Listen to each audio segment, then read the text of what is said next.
अब तो किसी कहानी को खारिज करना नामुमकिन था। पुराणों, ग्रंथों और ऐतिहासिक दस्तावेजों में लिखी बातों पर कोई तकरार नहीं हो सकती, लेकिन कुछ पहेली अब भी अनसुलझी थी।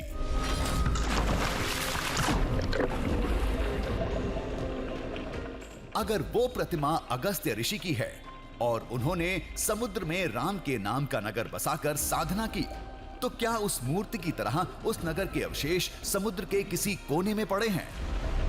तो वाकई किसी ऋषि के हाथों से तराशी हुई मूर्ति लग रही है। प्रतिमा के पास हमें स्तंभ का जो टुकड़ा दिखा था, क्या वो उसी पौराणिक नगर का हिस्सा था? ओह माय गॉड, इस स्तंभ के बारे में तो किसी ने नहीं बताया था। ये किसी प्राचीन नगरी की निशानी तो नहीं है।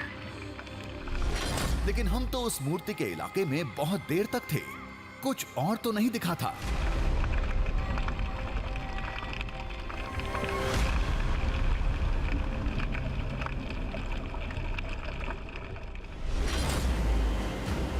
क्या हमें समुद्र के अंदर फिर जाना चाहिए? क्या हमें उस पौराणिक नगरी के अवशेष मिलेंगे?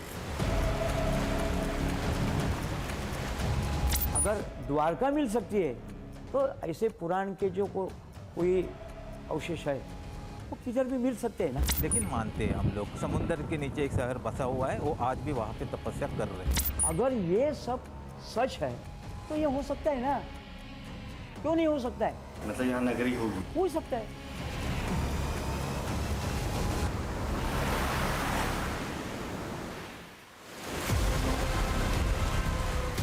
जब राम का नाम हो तो कोई भी काज कठिन नहीं होता, ये कहकर सभी लोग समुद्र में जाकर श्री राम के उस पौराणिक नगर को खोजने की सलाह दे रहे थे।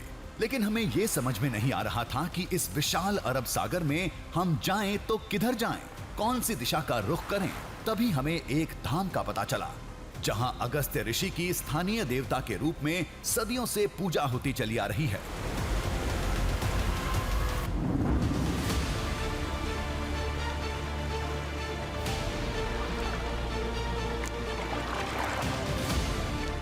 सड़क रास्ते कई घंटे लग जाते। समुद्र किनारे मैनग्रोव्स जंगल से एक छोटा जलमार्ग वहां तक जाता है। महज आधे घंटे में हम वहां होंगे।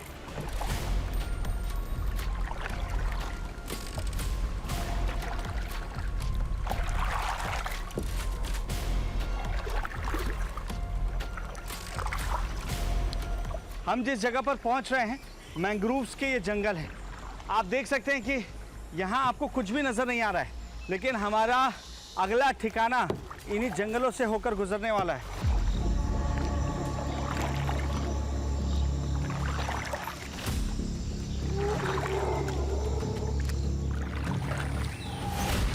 कहते हैं अगस्त्य मुनि ने वहां शिव साधना की थी। तब से इलाके के लोग समुद्र और प्रकृति देवता के तौर पर उनकी पूजा करते हैं। वो मछुआरों और जंगल के रक्षक माने जाते हैं। मैंग्रोव्स के इन जंगलों में आपको आगे बढ़ने के लिए खुद ही रास्ता बनाना होगा, क्योंकि यहाँ पर आपको समझ नहीं आएगा कि आखिर किस रास्ते आप जाएं, और आप हो सकता है कहीं फंस भी सकते हैं। यही वजह है कि आपको हर समय चौकन्ना रहना ज़रूरी है।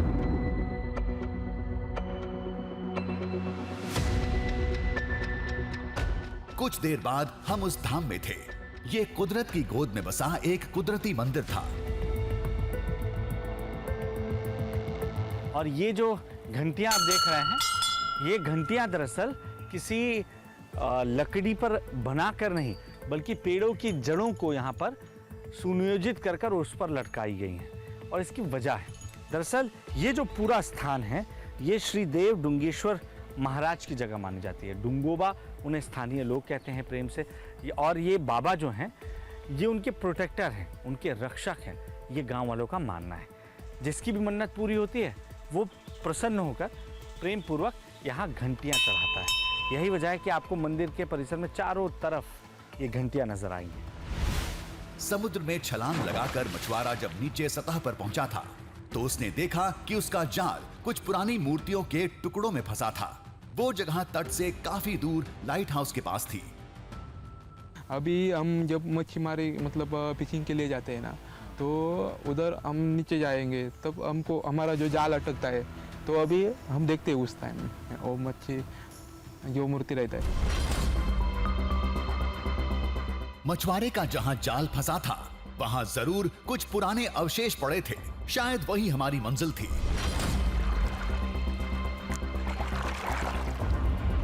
अब ठोस जानकारी के साथ हमारे पास नक्शा भी था। कल सुबह खोजी अभियान शुरू होगा।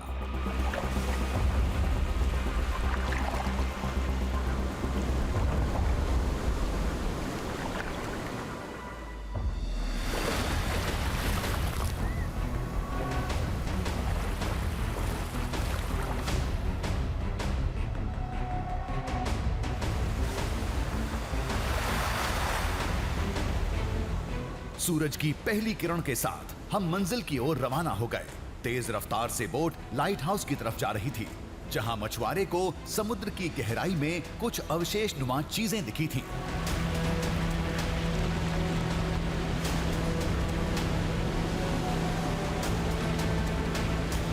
जैसे जैसे हम आगे बढ़ रहे हैं ये रास्ता और खूबसूरत हो रहा है। जो दृश्य मैं देख पा रहा हूँ ये बेहद शानदार है।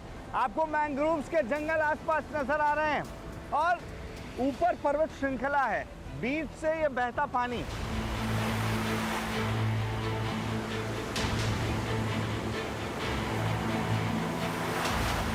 मछुआरे ने जो देखा था वो क्या था? क्या मूर्तियों के वो टुकड़े श्री राम की पौराणिक नगरी के अवशेष थे?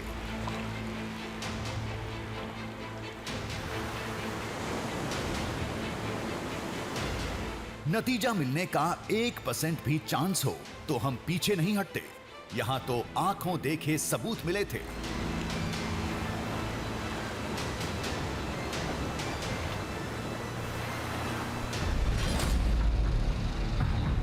तभी हमें उस टापू की पहली झलक मिली जिस पर लाइट हाउस था, जिसके नीचे अवशेष होने का दावा किया जाता है।